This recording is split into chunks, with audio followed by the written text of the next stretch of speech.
Assalamualaikum dan salam sejahtera. Berita Mutakhir edisi pagi 14 Mei 2022. Terima kasih luangkan masa anda bersama Sabah Hits Online TV.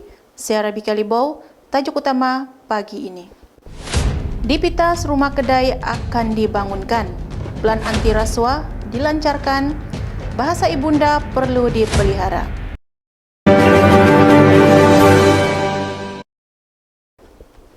Projek komersial Pekanbaru Pitas mampu menyediakan banyak peluang pekerjaan serta perniagaan baru khususnya kepada rakyat di kawasan luar bandar di negeri ini. Ketua Menteri Sabah Datuk Seri Panglima Haji G. Haji Noor berkata, projek Mega Pekan Pitas ini akan dilengkapi dengan 68 unit kedai teres 2 tingkat, kedai sesebuah tingkat bersama 14 unit lot industri sekaligus sebagai aspirasi baru di Pekan Pitas. Tambahnya lagi, pembangunan ini membuktikan kesungguhan, keikhlasan serta keprihatinan kerajaan dalam usaha untuk membangunkan kawasan luar bandar. Saya percaya dengan Majlis Pecah Tanah pada hari ini bermulalah satu titik tolak pembangunan untuk Pekanbaru Pitas, katanya ketika merasmikan Majlis Pecah Tanah projek pembangunan rumah kedai Lembaga Pembangunan Perumahan dan Bandar di Pekanbaru Pitas kemarin. Datuk Seri Haji G. Haji Noor berkata beliau mahu semua pihak termasuk sektor swasta serta seluruh lapisan rakyat agar memastikan pembangunan komersial di Pekanbaru Pitas berjalan dengan lancar sekaligus siap mengikut tempo masa ditetapkan. Kementerian Pembangunan Luar Bandar Sabah telah melancarkan plan anti rasuah organisasi bagi tempoh 5 tahun sehingga 2026 yang turut melibatkan pejabat daerah seluruh Sabah. Menteri Pembangunan Luar Bandar Datuk Jahid Jahim berkata, plan itu merangkumi 3 strategi, 4 objektif strategi dan 17 inisiatif yang amat signifikan dalam mencerminkan harapan rakyat untuk membentuk sebuah negeri yang bebas rasuah.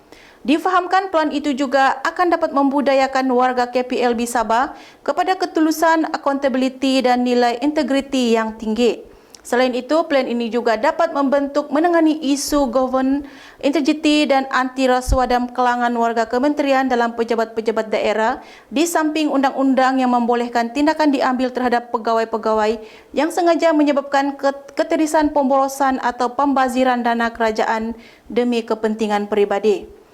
Datuk Jahid Jahim juga berharap agar penubuhan dan pelancaran plan ini, imej dan kualiti perkhidmatan awam negeri, AMNYA dan kementerian serta pejabat-pejabat daerah khususnya dapat dimantapkan ke arah menjadikan penjawat awam yang efisien dan responsif dalam memberikan perkhidmatan kelas pertama kepada pelanggan. Satu jabatan khusus wajar ditubuhkan untuk melindungi dan memelihara bahasa ibunda sebelum ia pupus. Semasa berucap di Majlis Pelancaran Pesta Manuai Matunggong kemarin, beliau mengatakan bahawa dana boleh disalurkan dengan sewajarnya melalui jabatan itu untuk badan bukan kerajaan, NGO bagi pemeliharaan bahasa ibunda.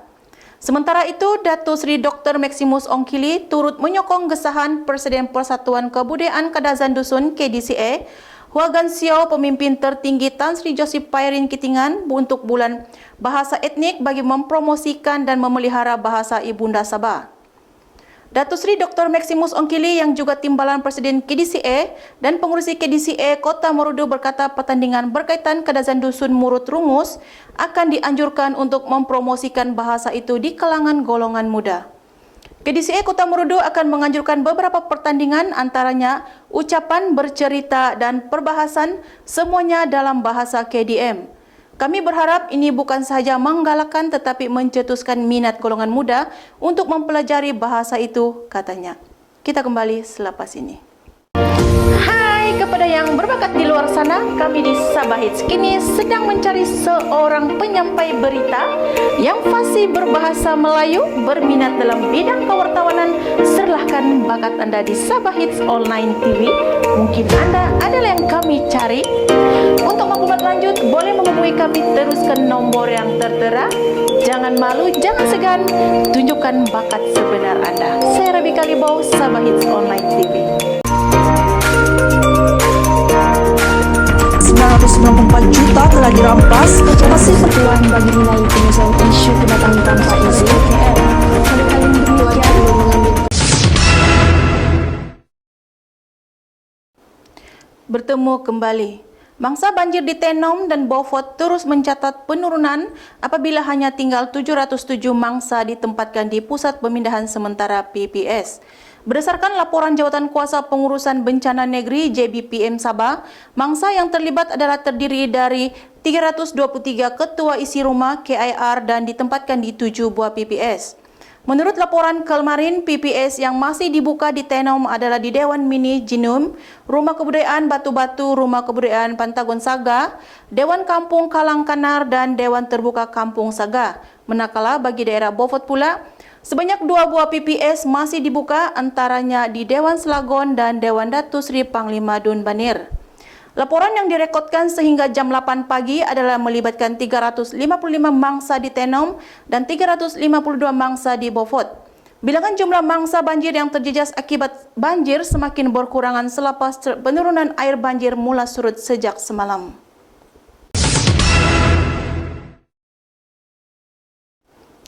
Ramai pelanggan jabatan itu mengeluh apabila dimaklumkan sistem offline setelah lama menunggu.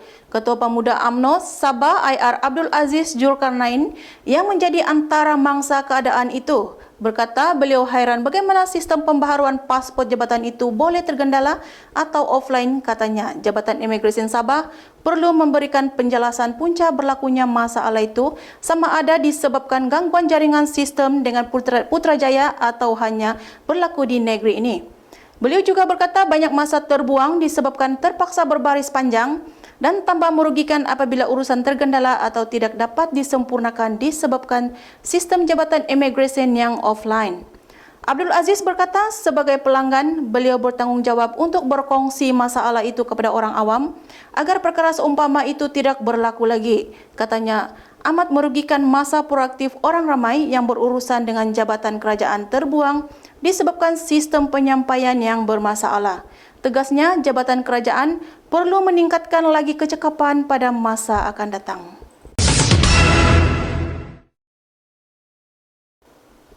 Devia Rachel Damianus dimahkotakan sebagai Unduk Ngadau Keamatan Daerah Tambunan 2022.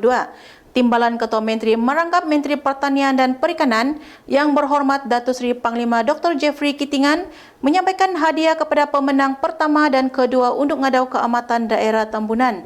Terlebih dahulu, Datin Sri Panglima Cecilia Edwin Kitingan menyampaikan hadiah kepada pemenang tempat ketiga dan tempat keempat beserta peserta berjaya ke peringkat akhir. Kembali selepas ini. Hai kepada yang berbakat di luar sana, kami di Sabah Hits kini sedang mencari seorang penyampai berita yang fasih berbahasa Melayu, berminat dalam bidang kewartawanan. Serahkan bakat anda di Sabah Hits Online TV. Mungkin anda adalah yang kami cari. Untuk maklumat lanjut, boleh menghubungi kami terus ke nombor yang tertera. Jangan malu, jangan segan, tunjukkan bakat sebenar anda. Saya Rabi Kalibau, Sabah Hits Online TV. 994 juta telah dirampas, masih berpeluang bagi nilai penyelesaian isu kedatangan tanpa izin KL. Kali-kali demikian belum mengambil. Bertemu kembali. Yang berbahagia Dr. Haji Omar Rasul Assalam Shah bin Datu Haji Sulaiman Omar, Pengarah Perbananan Baitul Mal Negeri Sabah bersama-sama rombongan melawat rumah anak yatim dan asnaf Kampung Said Ranau Kelmarin.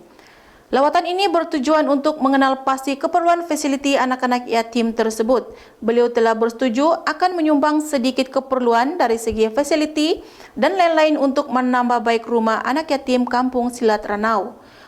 Melalui sosial media, Kong Sun Choi berharap Wira Muda Star dapat bekerjasama dengan Perbadanan Baitul Mal untuk membantu lebih banyak anak-anak yatim yang lebih memerlukan. Sekian sahaja Mutakhir edisi pagi ini. Jaga SOP sepanjang perayaan ini. Saya Rabi Kalibau. Assalamualaikum dan salam hormat.